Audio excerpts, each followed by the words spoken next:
Assalamualaikum warahmatullahi wabarakatuh. Apa kabar anak-anak? Semoga sehat selalu ya. Kali ini belajar bersama Bu Hanis, yaitu belajar tentang sejarah kebudayaan Islam kelas 4. Kali ini tujuan pembelajaran kita adalah supaya anak-anak memahami ketabahan Nabi Muhammad dalam berdakwah. Nah, langsung saja ya anak-anak ya. Pertama, ketabahan atas tentangan Abu Lahab. Abu Lahab ialah salah satu paman Nabi yang sangat menentang dakwah Nabi Muhammad dalam jamuan makan. Ia menolak dengan keras. Abu Lahab mencaci dan memaki-maki Nabi. Sedangkan Ummu Jamil, istri Abu Lahab, ikut menyebarkan fitnah. Allah langsung membalasnya melalui firman-Nya dalam surat Al-Lahab ayat 1-5 yang berisi ancaman hukuman Allah terhadap Abu Lahab dan istrinya karena menyakiti dan menentang ajaran yang dibawa Nabi Muhammad. Yang kedua, ketabahan atas tentangan pembesar Mekah. Para pembesar Mekah menentang dakwah Nabi Muhammad karena tidak ingin adanya persamaan derajat. Kemudian para pembesar Mekah memperalat paman Nabi yang bernama Abu Thalib. Abu Thalib diberi dua pilihan. Pertama, memerintahkan Nabi Muhammad menghentikan dakwahnya. Yang kedua, menyerahkan Nabi Muhammad kepada mereka. Awalnya Abu Thalib terpengaruh dan meminta Nabi Muhammad menghentikan dakwahnya. Tetapi Nabi tidak mau walaupun keluarganya mengucilkannya. Mendengar jawaban Nabi, Abu Thalib meminta Nabi melanjutkan dakwahnya dan akan terus membelanya. Yang ketiga, ketabahan atas bujukan Walid bin Mughirah. Para pembesar Mekah mengutus Walid bin Mughirah membawa Umaroh bin Walid untuk ditukar dengan Nabi Muhammad.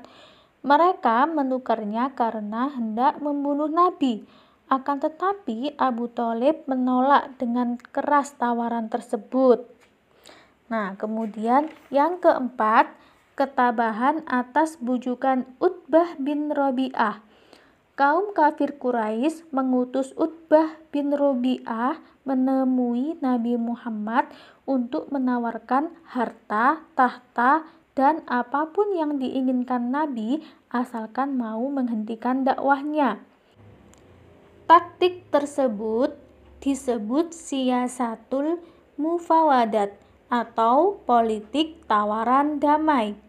Para pembesar Quraisy pun kecewa karena Nabi menolak tawaran mereka.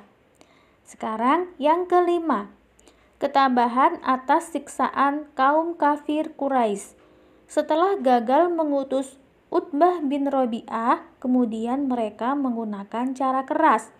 Para pengikut Nabi dipukul, dicambuk, dan tidak diberi makan serta minum. Mereka juga menghalangi kaum muslimin yang hendak beribadah ke Ka'bah serta melemparinya dengan kotoran.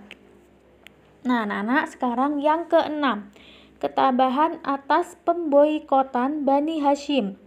Kaum kafir Quraisy membuat pengumuman yang mereka gantungkan di dinding Ka'bah yang isinya melarang seluruh penduduk Mekah menjalin hubungan pernikahan dan jual beli dengan Bani Hashim. Selama pemboikotan, kaum muslimin mengalami derita yang sangat mendalam. Pemboikotan ini berlangsung selama 3 tahun. Nah, anak-anak, sekarang yang ketujuh ya, ketabahan atas meninggalnya paman dan istri Nabi. Setelah terbebas dari pemboikotan, beberapa bulan kemudian Abu Thalib jatuh sakit. Kemudian Abu Thalib wafat pada usia 87 tahun. Kemudian istrinya Khadijah juga jatuh sakit. Kemudian Siti Khadijah pun wafat dengan tenang. Saat itu Nabi sangat sedih.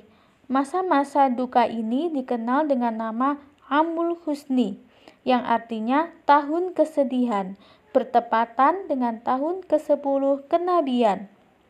Akan tetapi, Nabi Muhammad tetap tabah dalam melanjutkan dakwahnya hingga akhir hayatnya. Nah, anak-anak, itu tadi ya pelajaran dari Bu Guru, yaitu tentang ketabahan Nabi Muhammad SAW dalam berdakwah. Nah, sungguh banyak sekali ya tantangannya, tapi Nabi Muhammad tetap tabah dalam menjalani semua itu. Nah, dan tetap melanjutkan dakwahnya sampai akhir hayatnya. Nah, anak-anak, sebelum Bu Guru akhiri, Bu Guru punya 8 pertanyaan. Bu Guru sampaikan ya. Pertanyaan pertama yaitu, siapa nama paman Nabi yang menentang dakwah Nabi? Yang kedua, apakah isi surat Al-Lahab ayat 1-5? Jelaskan. Yang ketiga, sebutkan 2 pilihan Abu Thalib yang diberikan oleh para pembesar Mekah. Yang keempat, siapakah yang dibawa Walid bin Mughirah untuk ditukarkan dengan Nabi Muhammad? Yang kelima, siapakah yang menawarkan harta, tahta, dan apapun yang diinginkan Nabi asalkan mau menghentikan dakwahnya? Yang keenam, apa saja siksaan yang diberikan oleh kaum kafir Quraisy kepada kaum muslimin? Yang ketujuh, pemboikotan kaum muslimin terjadi selama berapa tahun? Yang kedelapan, apakah arti Amul Husni? Nah, anak-anak, itu tadi ya pertanyaannya, dijawab di buku tulis. Soal dan jawabannya ditulis di buku tulis ya. Nah, anak-anak, Bu Guru akhiri. Semoga ilmunya bermanfaat. Wassalamualaikum warahmatullahi wabarakatuh.